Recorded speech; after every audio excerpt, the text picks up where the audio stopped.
Yeah. I do think there is a mix of kids. Some of the kids that are outgoing, super athletic, you know, and then there's those other kids that are a little bit more shy. They don't really play any other sports. This is their only thing. Yeah. Um, I think those kids actually thrive and do really well. The Yep. kids that are athletic, like my kids were athletic, they played all kinds of sports and they still do. When they got to a certain age, middle school to high school, like they were done with jiu-jitsu. So Oh, really? all my kids really stopped around middle school. And then it's my older two were primarily soccer, and my youngest is he's in middle school now. He's the seventh. Well, he just finished seventh grade. Mm-hmm. He's in lacrosse, and Yeah. it's like jiu-jitsu is not as fun anymore. The other thing that you find is kids drop out of sports, obviously, at around that age, right? 11, 12, 13. I mean, you're seeing this rapid decline. And you see that with jiu-jitsu. They're too big for the kids class. They're not quite big enough for the adult class. So it's not fun, you know? Right. So, yeah. So it's kind of an interesting mix, though, quite honestly. And my son, he's 20 now. And he's like, I want to do jiu-jitsu again. I was like, cool. There you go.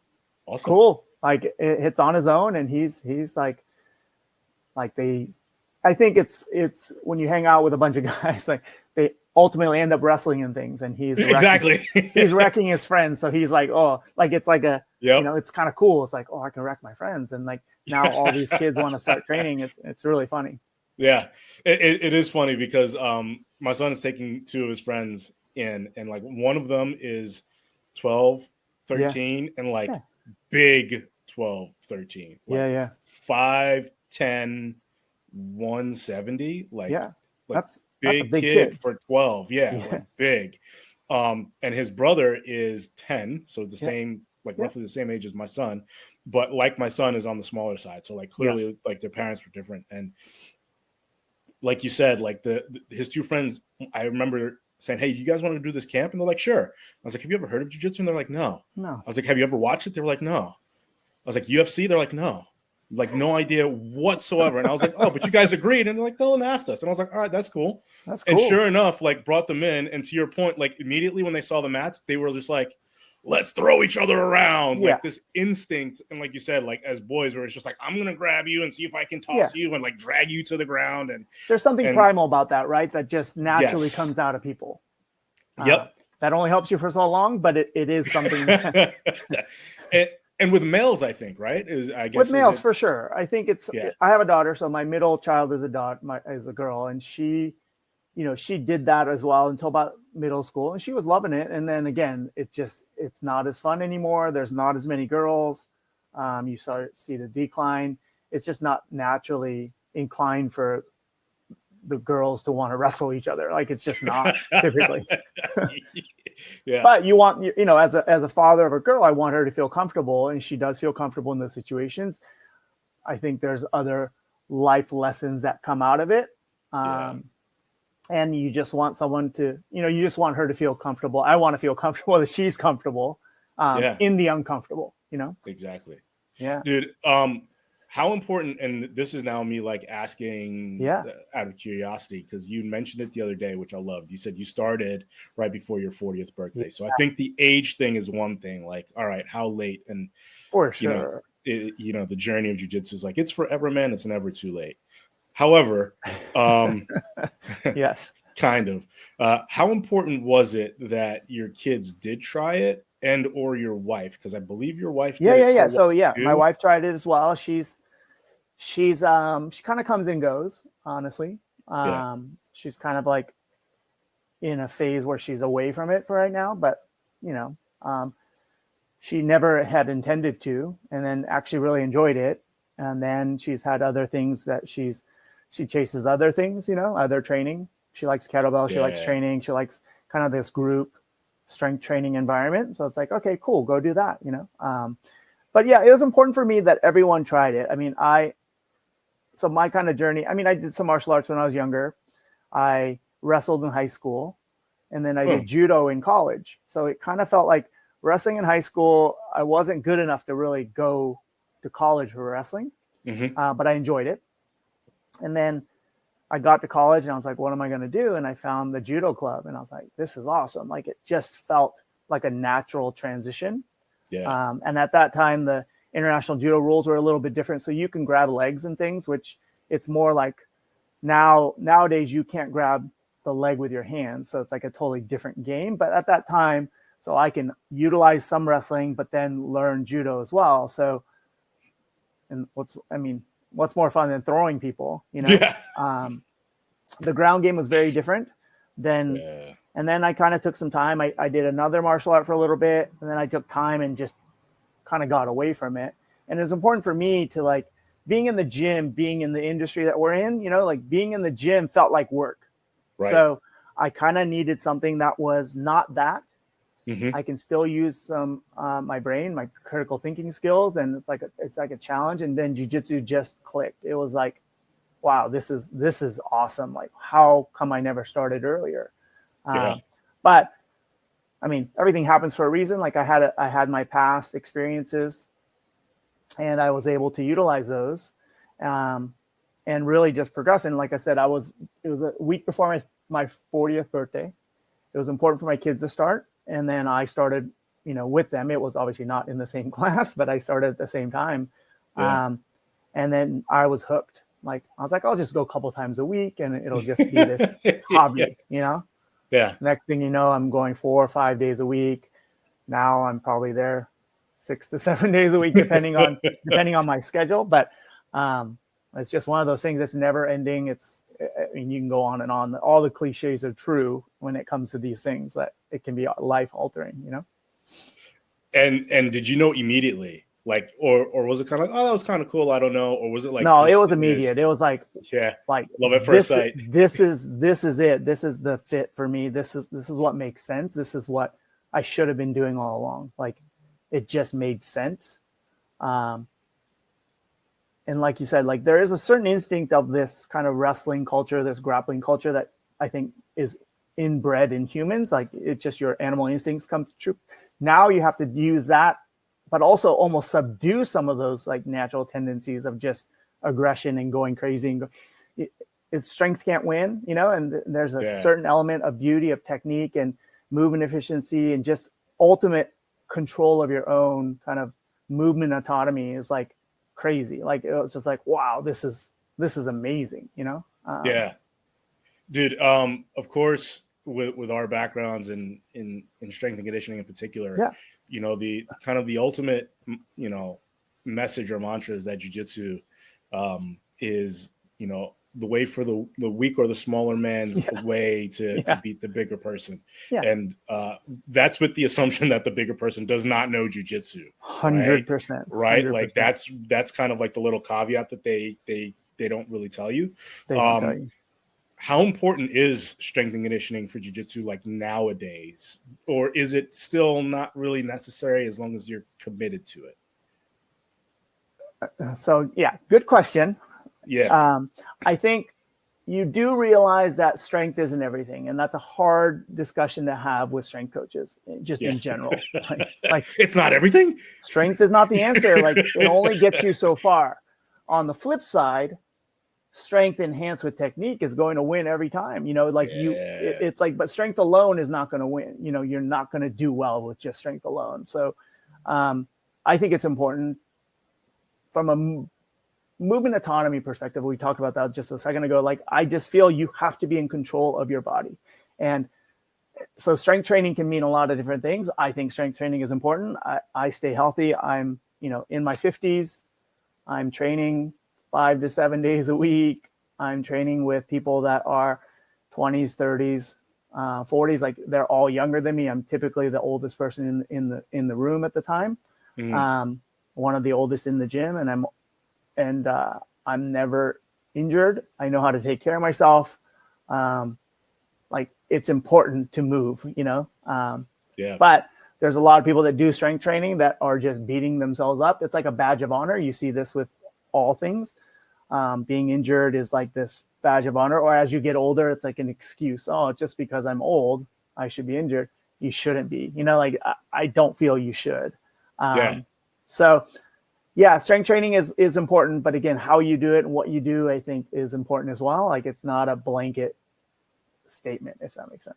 Yeah, no, it does, man, because it leads into, it's funny. I think if I ask the question in the context of jiu-jitsu, even if somebody that hasn't done it would kind of be like, oh, well, yeah, of course not. Like strength, and like I could see why that doesn't fit. But I think the greater point that I'm making is like, no, that's true of everything. Yes. When we're talking about like human movement, like, yes, strength is important, but it's not the answer. So I'm using jiu-jitsu as a way to create this conversation that needs to be applied everywhere, right? Yeah. Yeah. How do we I know when I said how, where is that message being lost? Because I feel like people think to get faster, just get stronger, or to jump higher, just get stronger. And it's kind of like, that's where it's like, oh, it's an interesting question. And then I see what you're doing, the connection here. I think when you're an inexperienced coach or inexperienced practitioner of anything, you just think, oh, if I just get stronger, like it's an easy thing. Just add more weight, right? Like it doesn't matter how you do it, just add more weight. And it'll balance itself out. So, and you know, in the movement kind of field, you hear this overpowered athlete, you know, you hear these things. So strength alone isn't the answer, but I think it's the easiest lever to pull when you're a strength coach or when you're in this field or when it doesn't really matter what you do. If you're working with humans, strength is one of the easiest levers to pull. Yeah. So people pull it. Utilize it. They pull it. It's like always on, you know? Yeah. And I think when is strong enough? You know, and strength isn't always the answer. Strength can be the answer because it can hide a lot of things, but only for so long, you know? Right. So it's an interesting conversation. I think how you apply strength and what you do with it, how you actually attain strength, how you display strength, how that emerges through movement. Just because you're the strongest in the weight room doesn't mean it emerges with your skill or with movement skills or just movement in general. Yeah. And I think that's a hard conversation for some people to understand. It's complex. Dude, one of the things that had attracted me to athletes' performance was like this dedication to movement, right? Like it was 100%. For me, like, oh my gosh, like this, I don't see this being done anywhere. Yeah. And so I got there and there were people that were already amazing at being able to see it and understand it. And I learned a ton from them, of which you are one of them. Yeah. What was your path and what attracted you? Yeah. Led you to developing the eye that you have, man? So I've always been fascinated with the human body, you know, as I can remember just as being a child. And I remember just being fascinated with the human body.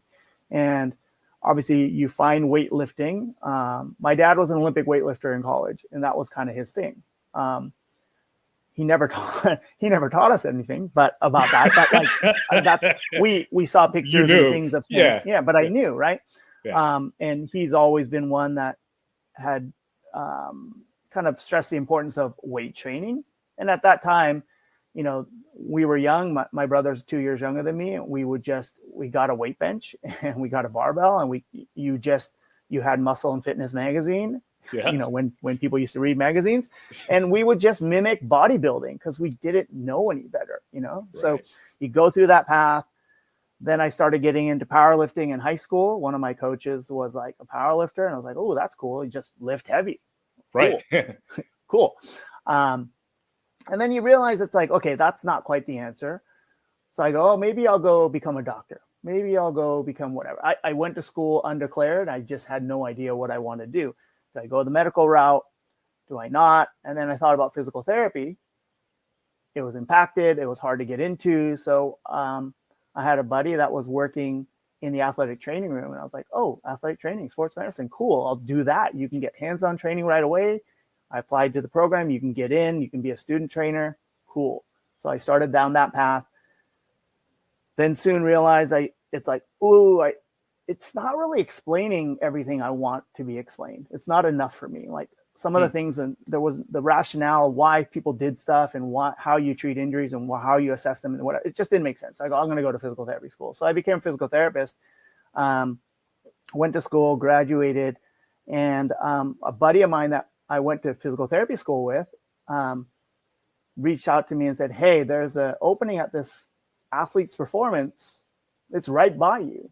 And I said, oh, well, I never heard of this company. Yeah. Do a little Google search. It's like you see Nomar and Mia being these star athletes that work with Mark. And I'm like, huh, cool. It's in Tempe on the Arizona State campus. I was like, I don't know anything about this. And then another buddy I went to athletic training school with, he had gone to grad school with Sue. So he's like, hey, there's this thing. And I was like, okay, now 2 people are telling me there's this thing that's like right by my house, you know, it's just down the street. So I inquired, and I went through probably like a 4 or 5 month interview process. It took forever. Met a bunch of people, and I was like, okay, what is this? This is just, it still doesn't make sense to me.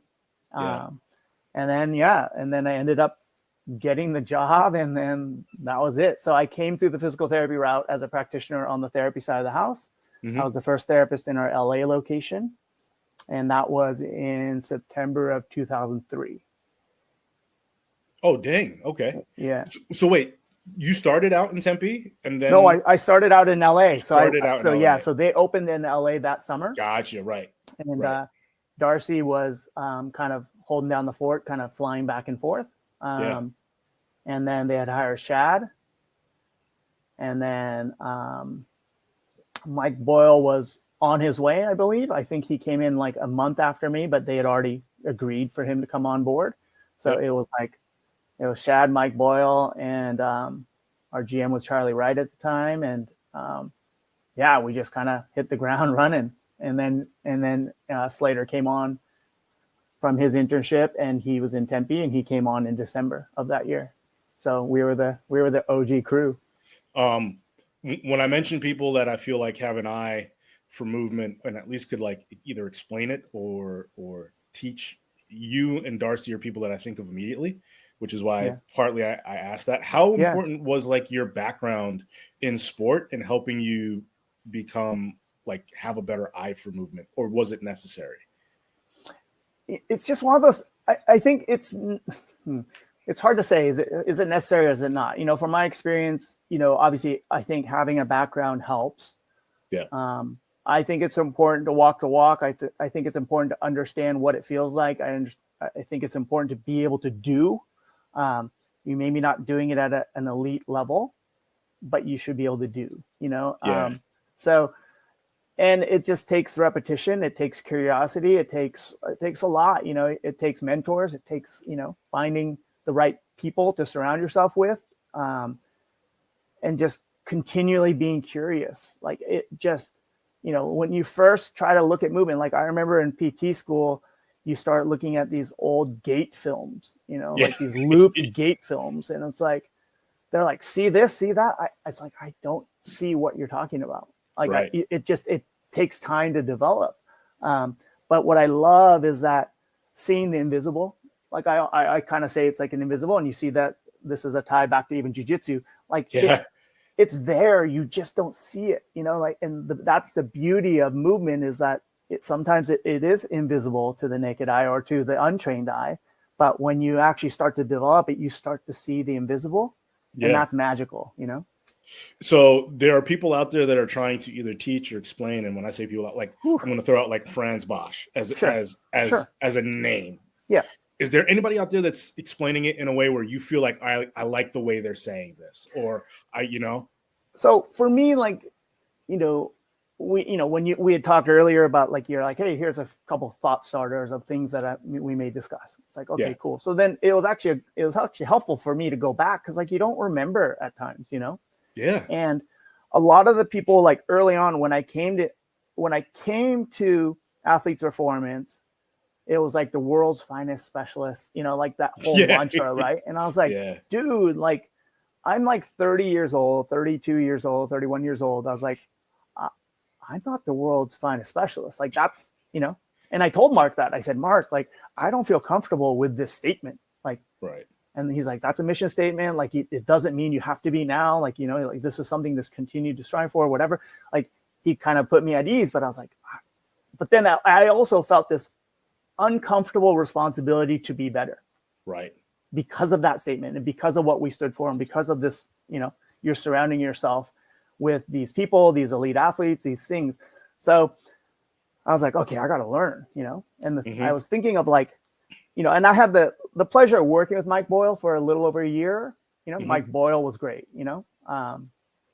Gray Cook and being exposed to Gray through the relationships, from an AP perspective, and, reading his book, Athletic Body and Balance, back then, I was like, these people see things differently, and they have frameworks and they have these systems. Like, it's not about, I think you even talked about Franz Bosch. Like, I think what ends up happening is people just copy the exercises because they're different. They look cool. But they don't understand that there's a framework, there's a method, there's like this, like the madness, like there's this, underlying system that people don't see.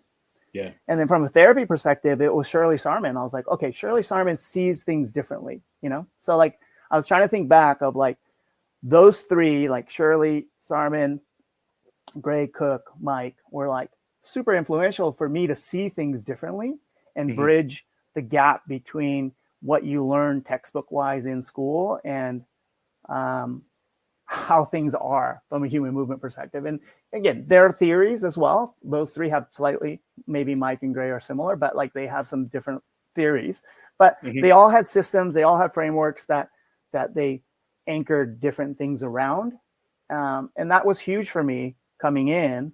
I had already been a PT for a few years. I'd been an athletic trainer for 7-8 years by the time I came to Athletes Performance.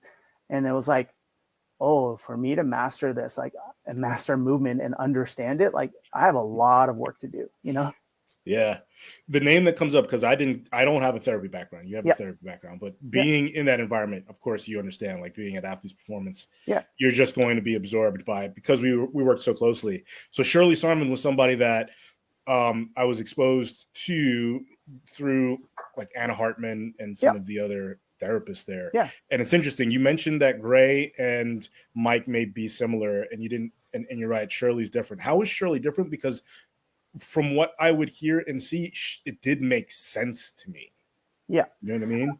Yeah. I mean, she was much more in a clinical physical therapy sense. Like that was her straight clientele. That was what she looked at. There was a lot of minute kind of detailed controlled type things that maybe seem too kind of therexy or too kind of clinical to be applied in a true athlete sense. And I think a lot of the concepts were kind of watered down a little bit to apply it a little bit more in an athlete sense.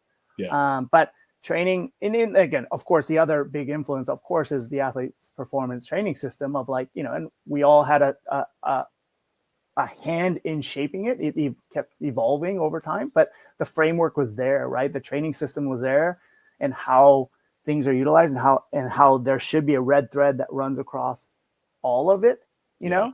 Yeah. So again, that's where I feel it is different. And I think, Gray being kind of a therapist as well as a strength coach, like he's a unique blend. So you have kind of him in the middle, you have Shirley on one spectrum, and then you have Mike on the strength. And Mike has an athletic training background, but he's like, I was never an athletic trainer. Like I went to school for an athletic trainer.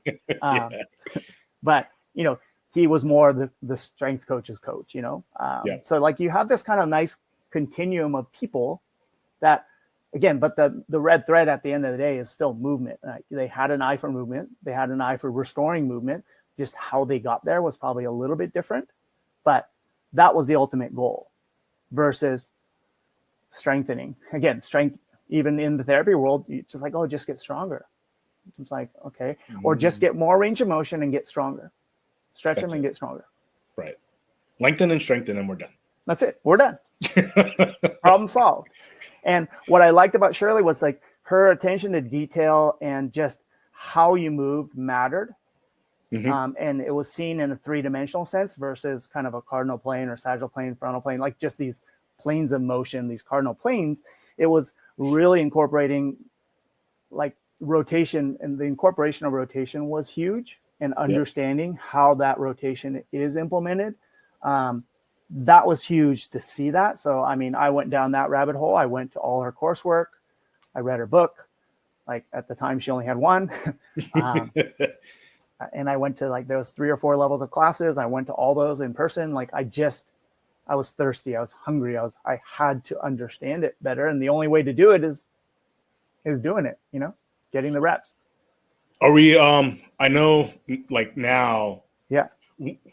Not now. I think the one thing that athletes' performance, one, we said movement, and then two, rotation specifically, right? Ooh, like this is something that no one else is talking about. Like nobody. Forget the fact that 85% aren't even talking about movement, but then the other 14% aren't talking about rotation. Like we're the 1% talking about training rotation specifically. And that's even more so, like, and then now training it, right? Yeah. So way ahead of, everybody else in that regard. Yeah. Is that because it's so hard to train and understand, or is it just like a natural evolution where in 10 years, everybody's going to be talking about rotation? I think a lot of people are talking about rotation for sure. I think the old stigma of like, you have to bridge a gap between the medical side, because the medical side doesn't understand rotation, the power rotation. Again, there are certain groups that do for sure.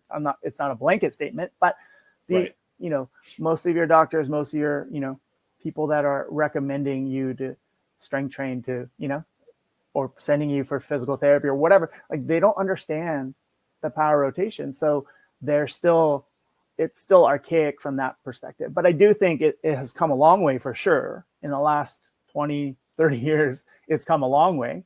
I think you are seeing more and more of the importance of it, but you're not seeing it as much in the strength training kind of community, even from a group fitness and just strength training, just your local box gym, your local gym. It's still strong, bilateral, rigid, stable lifts. Like they still remain kind of king because of how much you get this whatever reward from how much weight you can lift, right? You can lift more weight this way.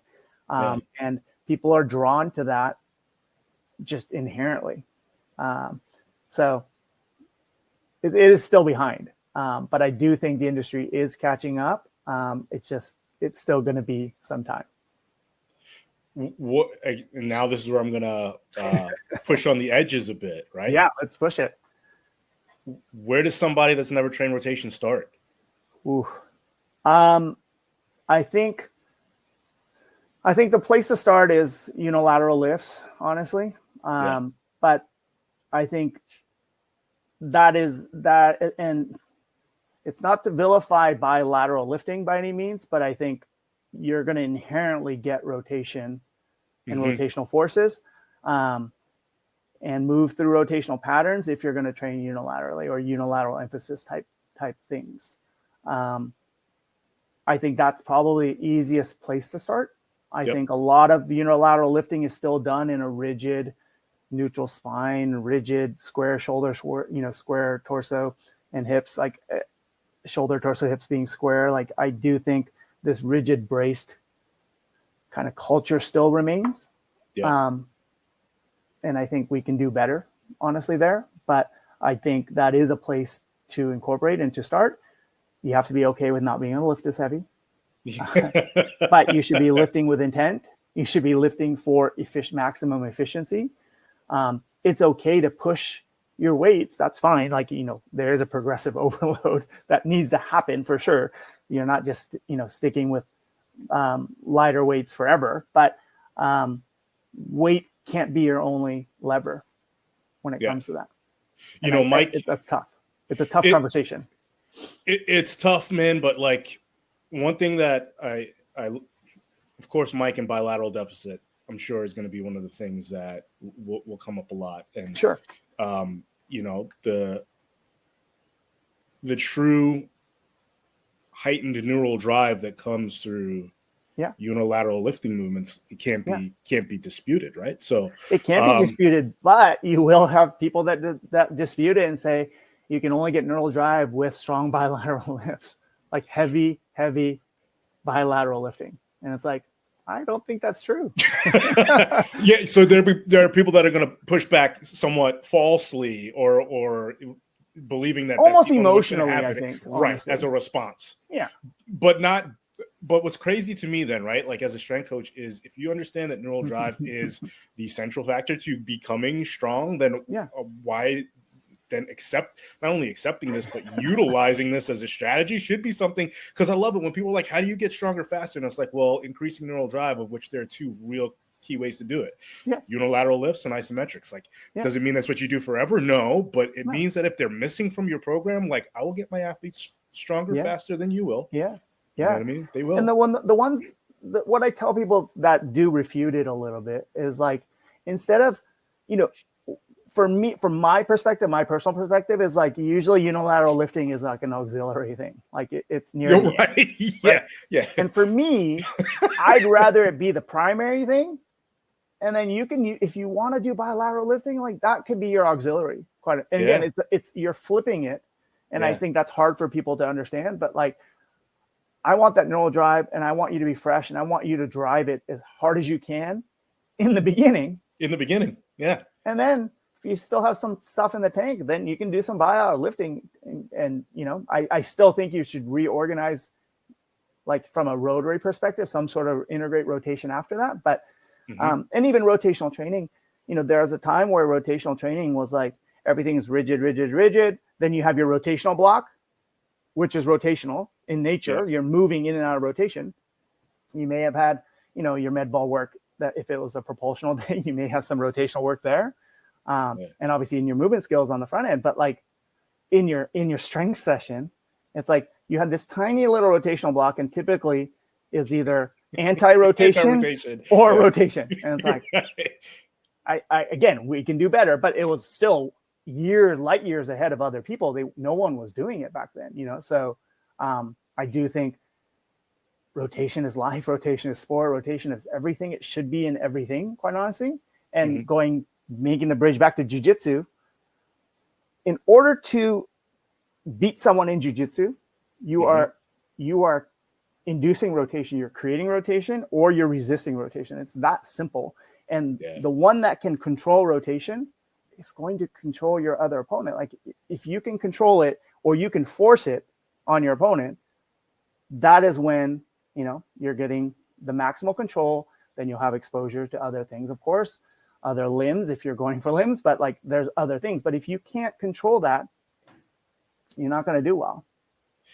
I remember this was years ago, and it's one of those things where I just like fired it out of my mouth, dude. Like, I don't even know if I was really thinking, but he was like, my friend was like, we're going to put together like 10 key phrases that you should say. And I remembered, I was like, rotation is the seat of power. And he just kind of looked at me and I was like, we're going to have to go down a rabbit hole with this, but as a statement, like this is where we're going to go with this. Right.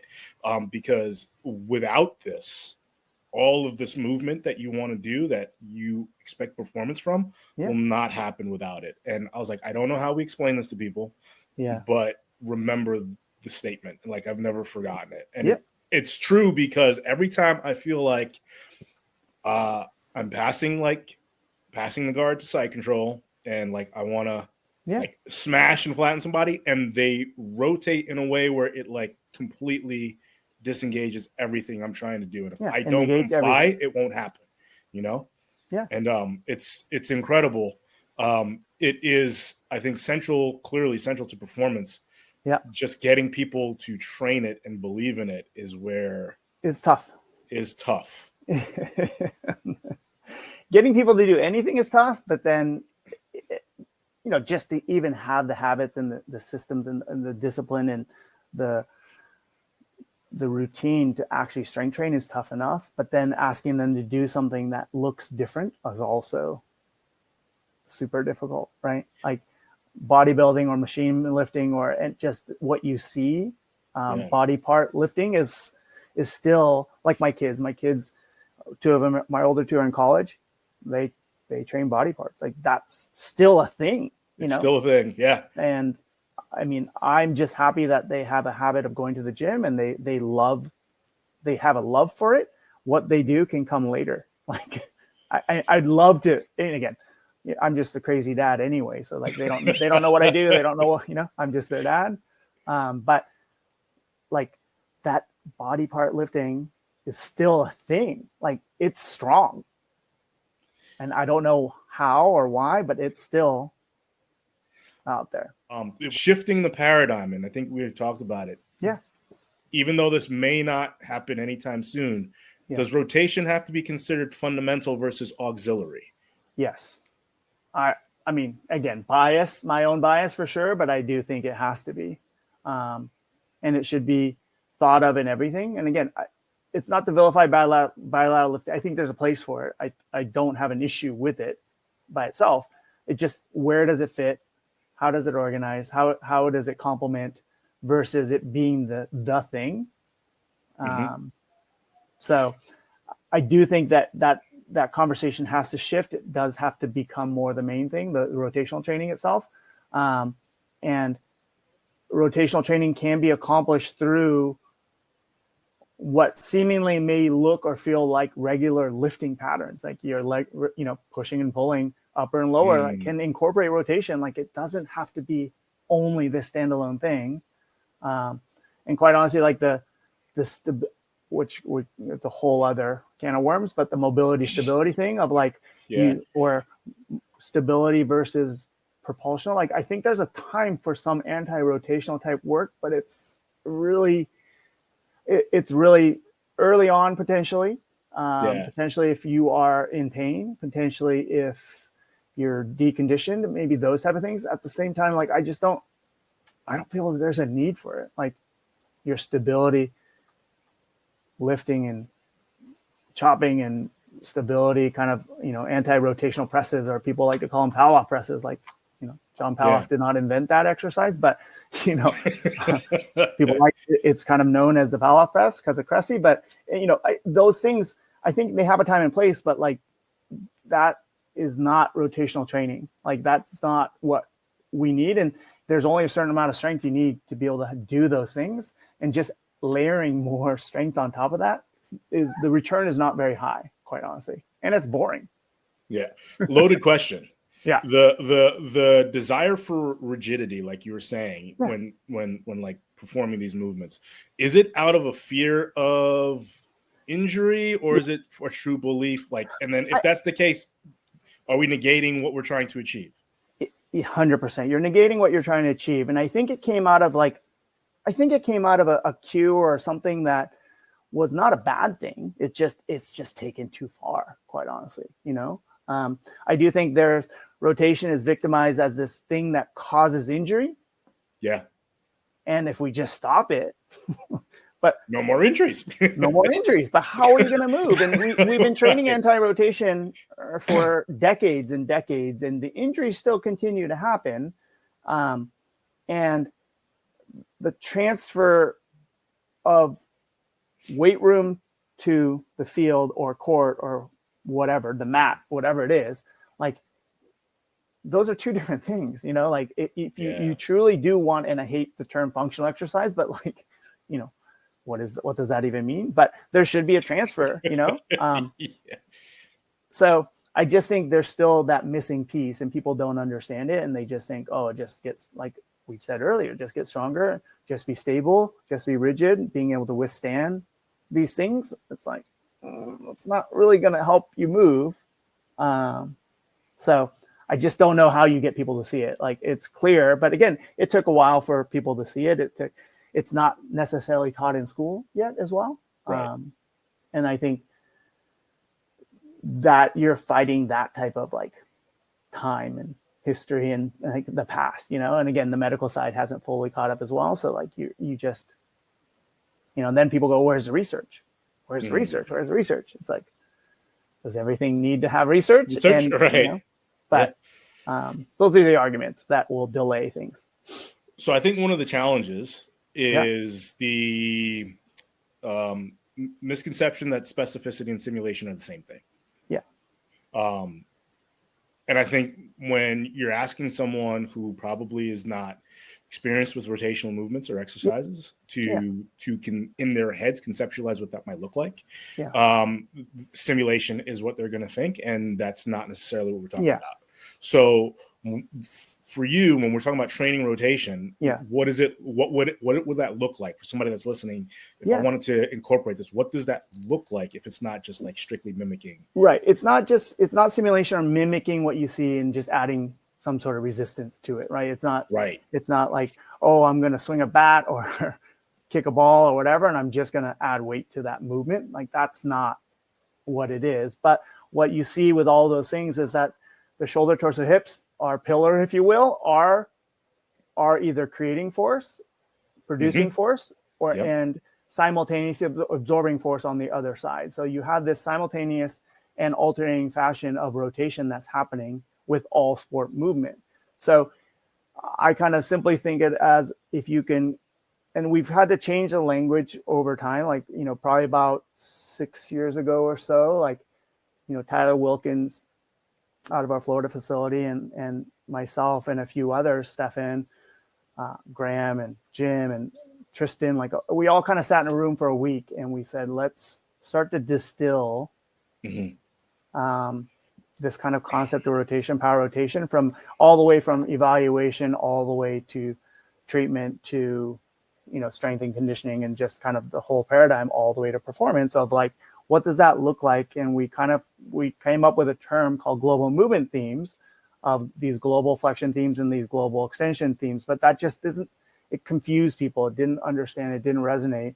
And then we just started simply saying, you're either coiling or uncoiling. And, it's an easier thing to understand. So in any exercise and a squatting, just say, if, your eccentric phase or your lowering phase is coiling in, and you're uncoiling out of that movement. So if you think of every movement as coiling and uncoiling, sometimes, the shoulders, torso, hips are coiling in the same direction as your, and then you should be coiling away from that.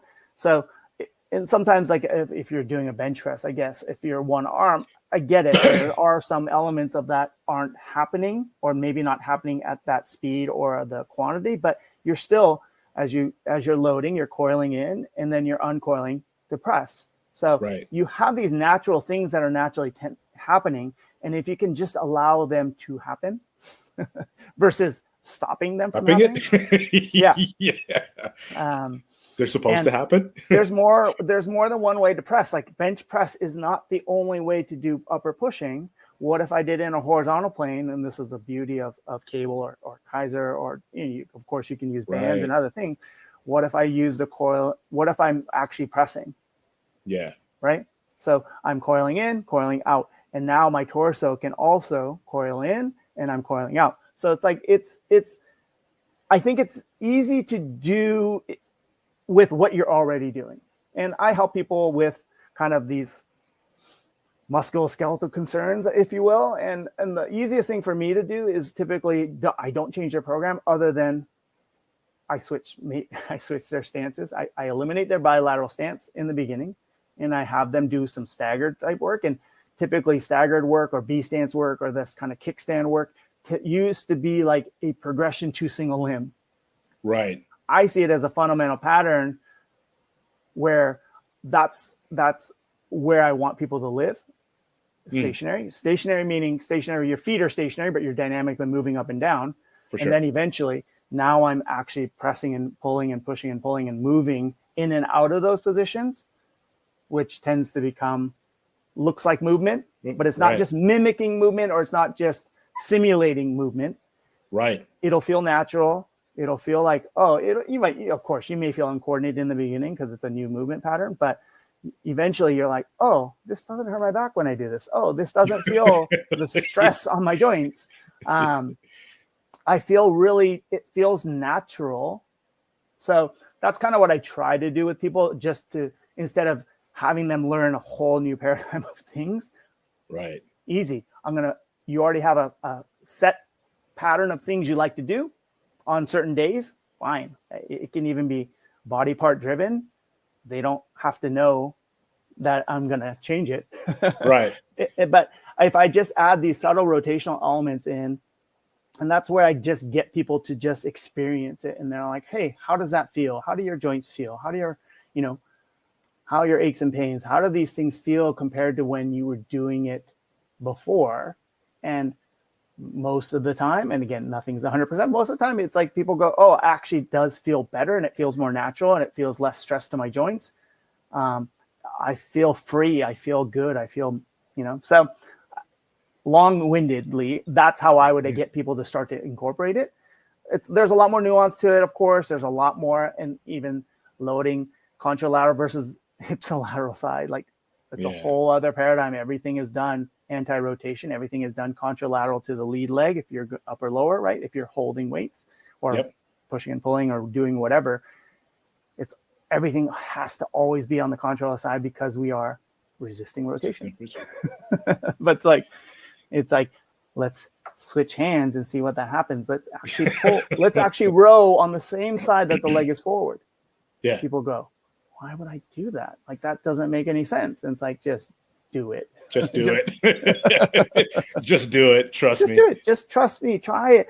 It's okay if the weight is a little bit lighter than what you did before, because before you use this high threshold strategy to try to recruit as much as possible. And yes, you can lift a lot of weight, but at what price, right? At the end of the day. And you know what's crazy is the just do it. And we know this because we work with athletes that have been lifting forever. And the minute you put them on one leg, the experience and even like the nervous system fatigue they experience. And it's like, do you understand? Like you'll understand immediately. 100%. Yeah. Once we put you there, it will start to make sense. You Your just have NFL to lineman that is hack squatting 700-800 pounds. Yes. Right? Great. You are strong. Great. You put them in a unilateral emphasis and they are shaking like crazy, right? Like this is body weight. And you're like, right. Or they're going to fall over. Or they're like, no, I can't do this. It's like, okay, so is he strong enough? Right. In the context of hack squatting, sure. Right. Or a leg press or whatever, even under a bar. Great. Yep. You are strong enough. But like now look at him in the unilateral stance. How do you play on the line? Split stance and you can't do this. Yeah. Right. Yeah. So we mentioned Gray Cook, Mike Boyle, Shirley Sarman. Yeah. Somebody comes to you and says, I'm just a 24-year-old. Yeah. I want to get into this. Are they the three names you're throwing at them or are you starting them somewhere else? That's a good question. I mean, I think Shirley Sarman is too heavy of a read. Yeah. Yep. So it's too heavy. The anatomy is a lot. So when I used to recommend it, I would just recommend certain sections of it because reading it all is too, and there's a lot of clinical aspects and there's a lot of assessment and it might not be within your kind of scope. So I think it's a lot. I think Gray Cook is a great place to start for sure. But again, you have to think about it that he took a reductionist approach of the complexity to try to understand and create a screen and then understand how to, but it gets you to see movement. It gets you to score it. It gets you to see it. It gets you to see it on both sides. You still don't know why.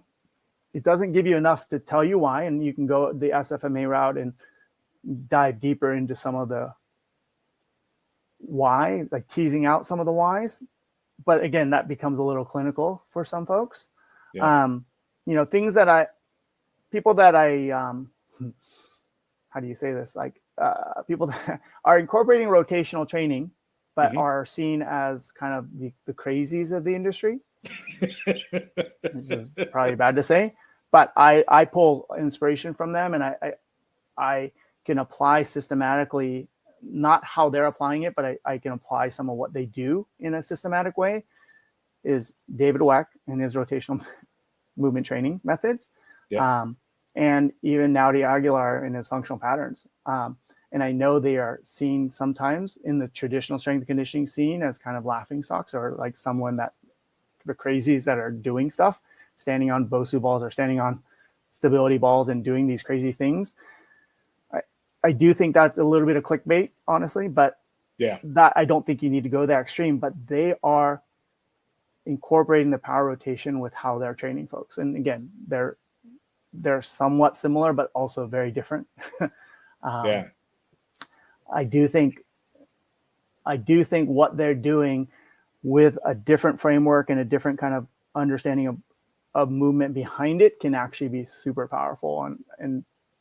But only what you see is what they put out on social media and other things, which tend to be a little bit more extreme, and people are turned off by that, But if you just stop and look at what they're doing, it's unilateral stances, it's unilateral patterns, it's all reciprocating patterns of shoulder, torso, hips, coiling in and coiling out. It's that simple. So it's a big leap to make. I get it from a traditional element, but you just have to question movement. You have to understand it, and you got to do it. You got to try it. You got to experience it. I always tell people, like in any field, is really, you can't be recommending others to do things if you're not willing to do them yourself. Yeah.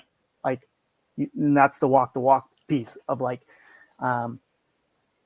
so if you can't experience that for yourself, you don't know what it feels like, you haven't done it, you wouldn't do it for yourself. So if you were injured or you were, wanting to do something, would you do what you recommend to your athletes? And most of the time, most practitioners will tell you, I mean, they'll recommend stuff, but that's not what they're doing for their own training, Yeah. I know this is going to sound like a silly question, but again, I want to push back just a little bit. Yeah. Not push back against you, but push. Listening to your body when doing these movements. Yeah. And like, if you feel pain, knowing that it's okay to move and put yourself in a position where you don't feel pain, and that's probably where you need to be, versus trying to have things be correct. There seems like there was this like correctness of position, and I'd be like, but that doesn't feel right to me. Right. So yeah, absolutely. And again, our bodies are all different, right? Our capabilities are different. And yes, there are some fundamental things of, look at the other framework of position pattern power, right? Or position pattern performance. Like, these are some of the things that have to be true for you to be able to do these things. But the degree at which the position, for example, you may have different degrees of freedom than I do. So how you actually implement that at the end of the day might be slightly different, but globally or grossly, they should be similar. But they won't be the same. And I think it's providing the environment and the overall task goals relative to the person, the organism, the thing. You have to be able to pull those levers. And that kind of comes down to like kind of this other field of like motor learning and skill development and skill learning that I've kind of been going down this other rabbit hole of like this constraint-based learning or ecological approach. It's constraint-based learning is a sub-function of this ecological approach, where you are taking that organism or that human, that person, you're taking the environment that they're playing in or doing, and you have the task at the end of the day. You're manipulating the variables. So the motor pattern or the skill or whatever is emerging naturally from that, but you got to set them up to succeed. So this is where what I told you earlier about like loading ipsilaterally versus contralaterally. So, ipsilateral, same side from a stance perspective. So if I have my right leg forward, I'm going to load unilaterally on the right-hand side. And now I'm going to coil in and coil out from a squat perspective, just say, right? Yeah. A certain pattern is going to emerge to where it feels good for you, that produces the smoothest, most efficient movement that's going to come out of it. Is that going to look the same every time? No, because we want variability. If it's the same every time, we're not robots. Like, it's not going to be the same every time. The movement variability should happen based on the condition, based on, so if you were to take markers and we actually watch someone move, it's never going to be the same. It's going to be similar, but not exactly the same. And I think when you want someone to do a movement exactly the same every time, it just becomes nitpicky. It becomes like frustrating for that individual. And that's where you lose people. They're like, man, I just want to lift. I just want to get after it. It's like, okay, cool. But if I set you up in a way that like, hey, let's load you unilaterally and you're going to coil in, coil out, and let's see what happens. Like, your body will figure it out. Yeah. And if you can train that way where your body will start to figure it out, and these kind of patterns emerge naturally, you're going to get a much better compliance. You're going to get a much better experience at the end of the day.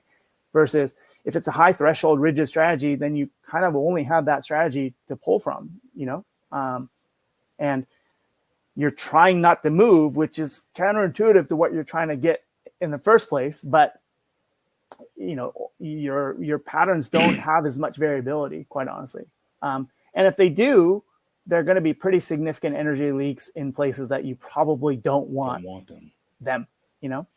Next one. Yeah. And it's this constraint-led approach. Yeah.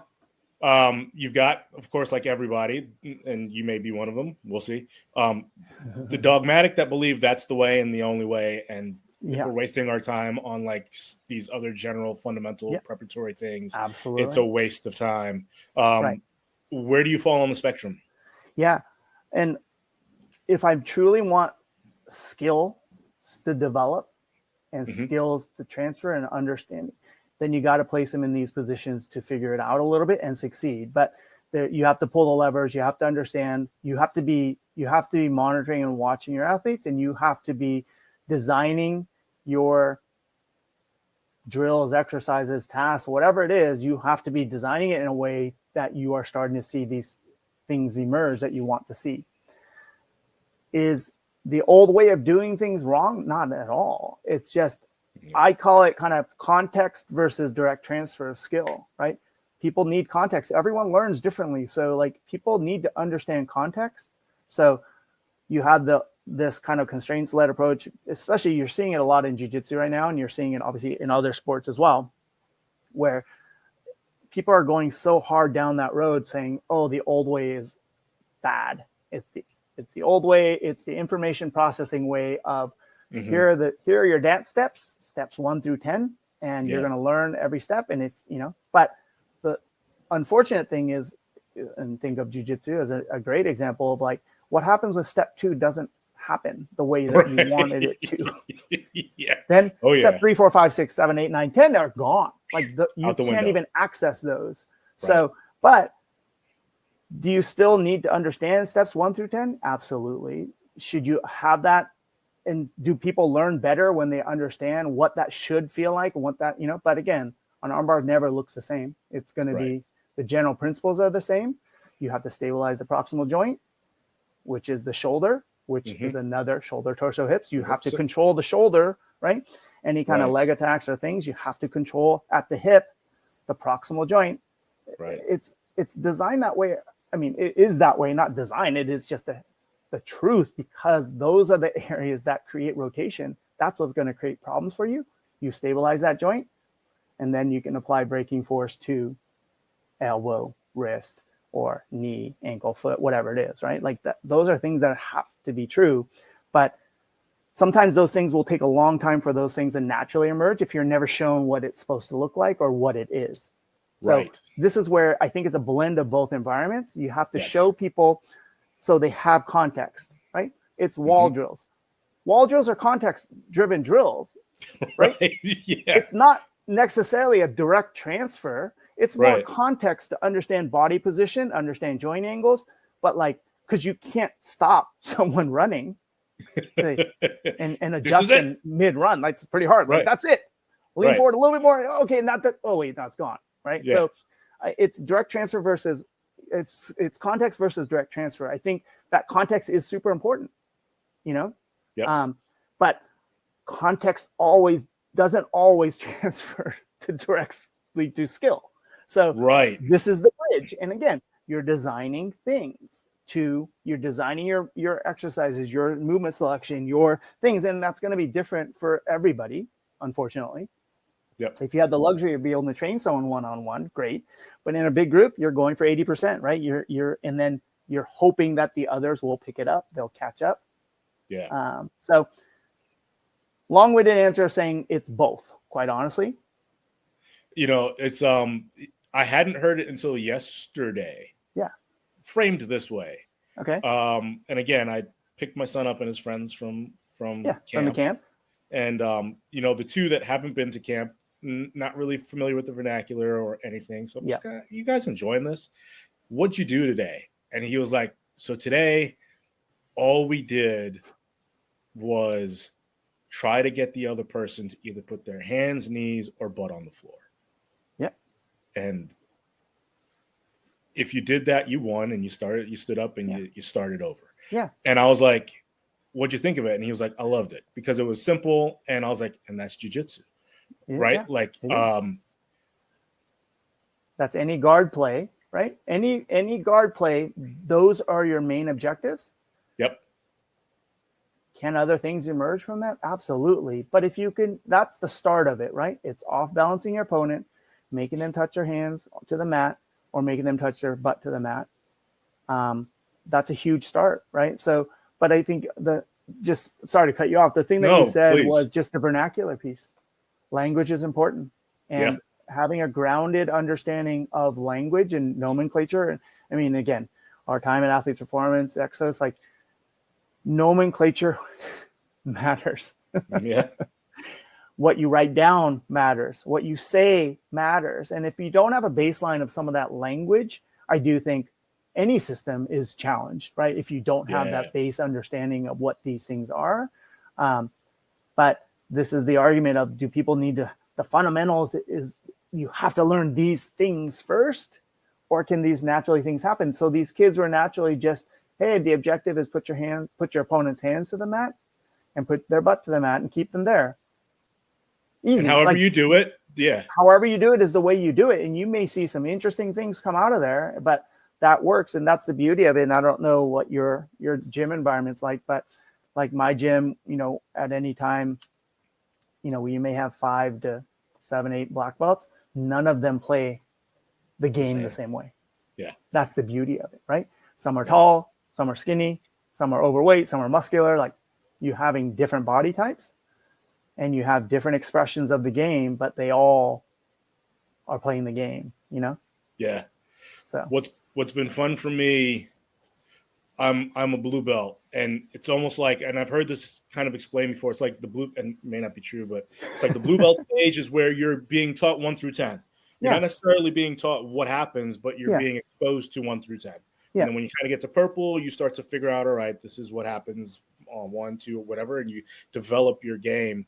And so, of course, whenever I go and it's like a flood of techniques, and we've spoken about this, I'm like, all right, sweet, you taught me this technique, but now if I don't get there, do I then get to feel like this class was lost on me because I didn't know how to get there? It's discouraging, right? It's overwhelming. There's so much that's being thrown at you. Yeah. But what I'm starting to realize now is we're playing a bit more, like he'll say. He was like, just play jiu-jitsu. I don't want this to be a battle, a fight. This isn't cardio. This is you going from one position to the next. The person's going to respond. You guys are going to feed off of each other and just see where you go. And like, it was like, because instantly there were certain things that naturally presented themselves to me, like you said, body types, and all of a sudden the way I played wasn't necessarily the way that he was teaching, but the point wasn't to do it the way he was teaching. The point was to figure out what will work for you if you just play and just have at it. Yeah. No, that's beautiful. That's great, honestly. I mean, and then you feel successful, right? You had a good practice. It wasn't like you learned steps 1 through 10 and just confused the whole time, or it just, then you go try it and it doesn't work. You drilled it on a dead opponent, basically, dead drilling. They're letting you do it. Now on a resisting opponent, it doesn't work. Right. Now what? Now what? Right? Like, again, now it's like, how do I develop my own game when what you just taught me doesn't work for me? Yeah. But I like what you said about, you may not do it exactly the way you were shown. I've never done anything the way I was shown because it didn't make sense to me or my body. So I would take it. And this is where the conceptual approach, a mental models approach, principles approach, I would try to understand the principle of why it works, using my other knowledge from, my profession, and just saying, oh, okay, this is why it works. Right. But if I did it this way and I did this because it works for me, right, then I would still accomplish the same thing. I was like, oh, this is how everyone should learn. And I realized, oh, yeah, most people don't care about that. A lot of people don't care about that. But if you said, hey, get their hands to touch the mat and butt to touch the mat in game 1, game 2, now, once they touch their hands or butt to the mat, you need to try to reverse and come on top. Right. What does that look like, right? Keep their hands there, and you can technical stand up and come up. You can round the corner, come up. You can come up for a single leg. I don't really care what you do, right? Come up. And then you just see what happens. And it's like, oh, you just swept someone. Yeah. And you didn't learn the traditional close guard to scissor sweep, right? Right. Or hip bump sweep. Hip bump sweep. I mean, there's a black belt at the gym that can do it on anybody, but that's a white belt move. It doesn't work for a lot of people, right? But everyone learns it. Close guard, sit up, grab the elbow, hip bump sweep, come on top. Cool. Right. So that's the beauty of it. And again, but if you don't have some of the context of understanding what it is on the front end, like, sometimes it doesn't make sense to you, right? Or you're not quite sure. You still need some inspiration. There is some mimicking at that early stage of like, you still need to kind of mimic other people, copy their games to figure out, because you don't know what works for you yet. Right. So I think it's a blend, but that's beautiful. I love it. Dude,